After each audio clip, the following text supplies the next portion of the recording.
Welcome back, folks. Thanks for tuning in to Business Lunch on CNBC-TV18. The market has not recovered as such. The Bank Nifty is still down over 400 points.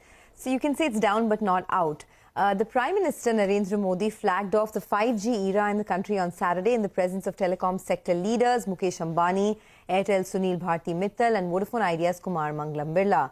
Jio has promised 5G services across the country by December 2023, while Airtel became the first telecom operator to launch the service in 8 cities, and Vodafone Idea said that it would begin its 5G journey soon, but does not have a timeline just yet. All right, let's also hear out what Mukesh Ambani, Airtel Sunil Bharti Mittal and Vodafone Idea's Kumar Mangalam Birla had to say at the launch event. As an industry, we will ensure that we have the highest quality and the most affordable rates that anyone else has in the world. Today, I want to reiterate Jio's commitment to deliver 5G to every town, every taluka, and every tehsil of our district by December of 2023.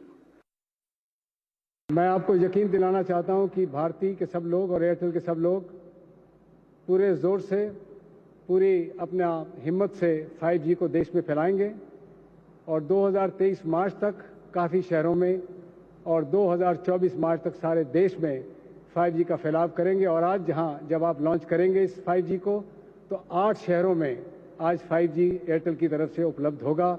Delhi, Varanasi, Mumbai, Bangalore और कई शहरों में। We will soon begin the 5G rollout journey. We will leverage our strong presence in rural India, our enterprise customers, our technology partners, and the global experience of the Vodafone Group for progressively rolling out our 5G networks and services in the coming period.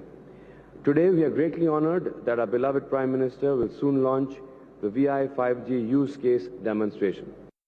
All right, it was a grand event with all the big shots from the telecom industry.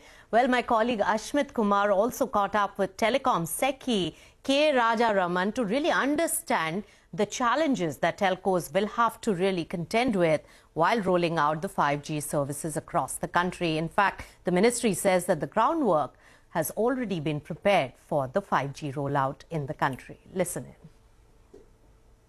The last several years, I think careful work has been done in terms of preparing the ground for 5G. Because essentially there are a number of things that need to be put in place. Number one, development of technology, starting with the 5G test bed in 2018. And thereafter, I think a lot of work has been done on the right of way. Because essentially, if you want to install 5G cells, especially small cells, a lot of policies have to be in place, especially with state governments and local bodies. So a lot of work has been done in amending our rules, and getting the state governments on board. And I should also appreciate the great work done by state governments and local bodies, enabling amendments to their policies and also training officials, bringing in IT systems. They have linked their IT systems to ours. So I think today the average time taken for an ROW clearance is about 7 days, as against about 200 days maybe a couple of years back.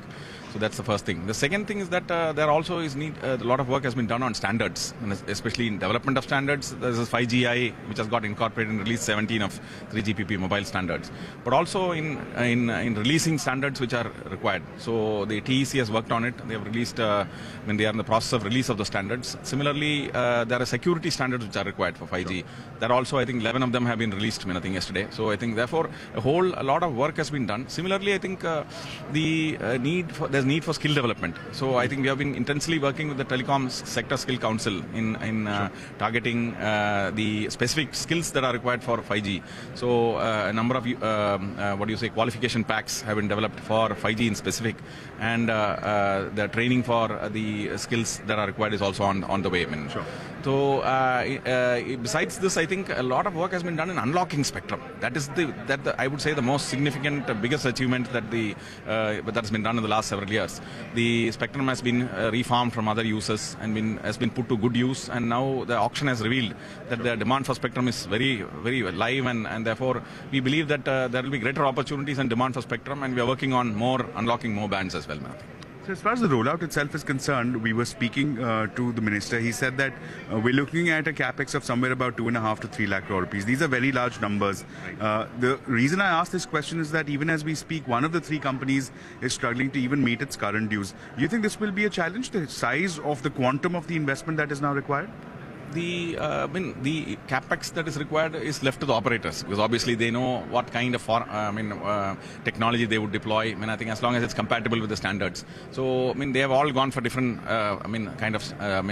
technologies. So we are sure that the market has enough wisdom to steer around this issue. They all have this minimum rollout obligation. So, and I'm sure that the way they've announced, I'm sure that they will be well ahead of the target. One last question, sir. One of the mantras that the Prime Minister identified was affordability.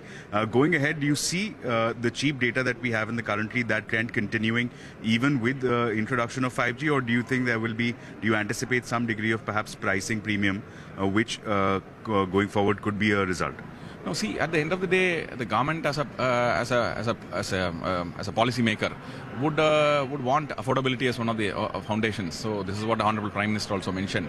So therefore, we would be supporting the industry to achieve that objective. So the policies and the reforms that have been done last September and the various other measures that we continue to take is to chip away at the cost of doing business, to enable them to stay affordable for the public at large.